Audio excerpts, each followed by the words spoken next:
Hi friends, welcome to my channel. Friends ನೋಡಿ, ನಾನು ಇಲ್ಲಿ ಮಲ್ಲಿಗೆಯ ಮೊಗ್ಗನ್ನು ತೋರಿಸ್ತಾ ಇದ್ದೇನೆ. ಇಲ್ಲಿ ನೀವು ವ್ಯತ್ಯಾಸವನ್ನು ಗಮನಿಸ್ಬೋದು. ಇಲ್ಲಿ ಒಂದು ಮೊಗ್ಗು ನೋಡಿ ಹುಳ ತಿಂದಾಗೆ ಆಗಿದೆ. ಇದು ವೈಟ್ ಫ್ಲೈಸ್ನ ಕಾಟದಿಂದ ಈ ಥರ ಸಮಸ್ಯೆಯಾಗಿ ಬರುವಂಥದ್ದು. ಇವಾಗ ಅಂದರೆ ಬಿಸಿಲೆಲ್ಲ ಸಾಕಷ್ಟು ಬೀಳ್ತಾ ಉಂಟು ಗಿಡಗಳಿಗೆ. ಇನ್ನು ಹೂವು ಆಗೋ ಟೈಮ್ ಸ್ಟಾರ್ಟ್ ಆಗಿದೆ ಅಂತ ಅರ್ಥ. ಯಾವಾಗ ಗಿಡದಲ್ಲಿ ವೈಟ್ ಫ್ಲೈಸ್ ಜಾಸ್ತಿ ಆಗ್ತದೆ ನೋಡಿ, ಹೂವು ಇನ್ನೂ ಆಗ್ತದೆ ಎಂಬುದರ ಸೂಚನೆ.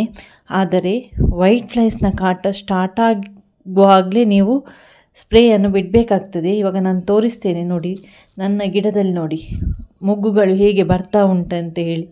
ಇದಕ್ಕೆ ನೀವು ಸ್ಪ್ರೇಯನ್ನು ಬಿಡದಿದ್ದರೆ ಇನ್ನು ಬರುವಂಥ ಮೊಗ್ಗುಗಳು ಕೂಡ ಇದೇ ರೀತಿಯಾಗಿ ಬರ್ತಾ ಹೋಗ್ತದೆ. ಮತ್ತು ಇದನ್ನು ಮಾರುಕಟ್ಟೆಯಲ್ಲಿ ಕೂಡ ತೆಗೆದುಕೊಳ್ಳುವುದಿಲ್ಲ, ಇದನ್ನು ಕಟ್ಟಲಿಕ್ಕೆ ಕೂಡ ಆಗೋದಿಲ್ಲ. ಇದು ವೇಸ್ಟ್ ಅಂತಲೇ ಲೆಕ್ಕ. ಇದಕ್ಕಾಗಿ ನಾವು ಇವಾಗ ಗಿಡವನ್ನೆಲ್ಲ ಸೆಟ್ ಮಾಡಿ ಸ್ಪ್ರೇಯನ್ನೆಲ್ಲ ಹಾಕಬೇಕು. ನೋಡಿ, ಮೊಗ್ಗುಗಳು ತೀರಾ ಸಣ್ಣದಾಗಿ ಬರ್ತಾ ಉಂಟು. ಮೊಗ್ಗಿನ ತುದಿ ನೋಡಿ ತಿಂದಾಗಿ ಆಗ್ತಾ ಉಂಟು. ಇದೆಲ್ಲ ವೈಟ್ ಫ್ಲೈಸ್ನ ಕಾಟದಿಂದ ಸ್ಟಾರ್ಟ್ ಆಗಿರುವಂಥ ಪ್ರಾಬ್ಲಮ್ಸ್ಗಳು. ನಿಮ್ಮ ಗಿಡದಲ್ಲಿಯೂ ಕೂಡ ಇಂಥ ಮೊಗ್ಗುಗಳು ಕಂಡು ಬಂದಿದೆಯಾ ಅಂತ ಹೇಳಿ ನನಗೆ ಕಮೆಂಟ್ ಮೂಲಕ ನೀವು ತಿಳಿಸಿ.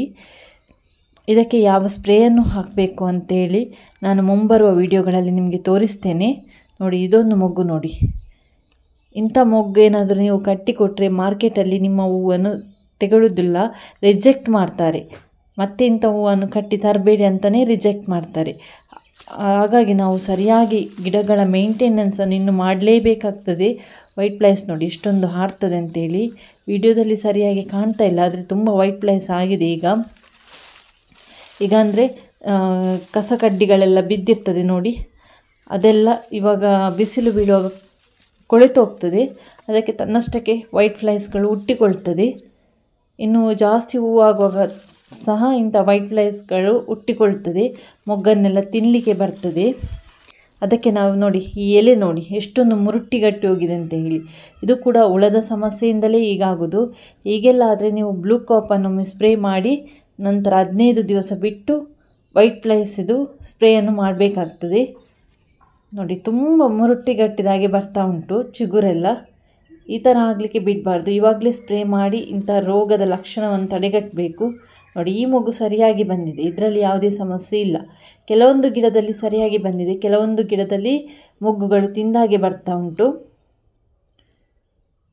ನೋಡಿ, ಈ ಮೊಗ್ಗನ್ನು ನಾನು ತೋರಿಸ್ತಾ ಇದ್ದೇನೆ. ಚಂದವಾಗಿ ಉದ್ದವಾಗಿದೆ ಈ ಮೊಗ್ಗು, ಏನು ಪ್ರಾಬ್ಲಮ್ ಇಲ್ಲದೆ ಬಂದಿದೆ ನೋಡಿ. ಆದರೆ ಎಲೆಯ ಅಡಿಭಾಗದಲ್ಲಿ ನಾವು ಒಮ್ಮೆ ನೋಡಬೇಕಾಗ್ತದೆ ವೈಟ್ ಫ್ಲೈಸ್ನ ಏನಾದರೂ ಕಾಟ ಇದೆಯಾ ಅಂತೇಳಿ. ನಿಮಗೆ ತೋರಿಸ್ತೇನೆ ನೋಡಿ ಈ ವಿಡಿಯೋದಲ್ಲಿ. ಇದು ಕೂಡ ಮೊಗ್ಗು, ಕೆಲವೊಂದು ಮೊಗ್ಗು ನೋಡಿ ಹುಳದ ಸಮಸ್ಯೆಯಿಂದ ಒಂಥರ ಆ ಶೇಪೇ ಹೋಗಿದೆ.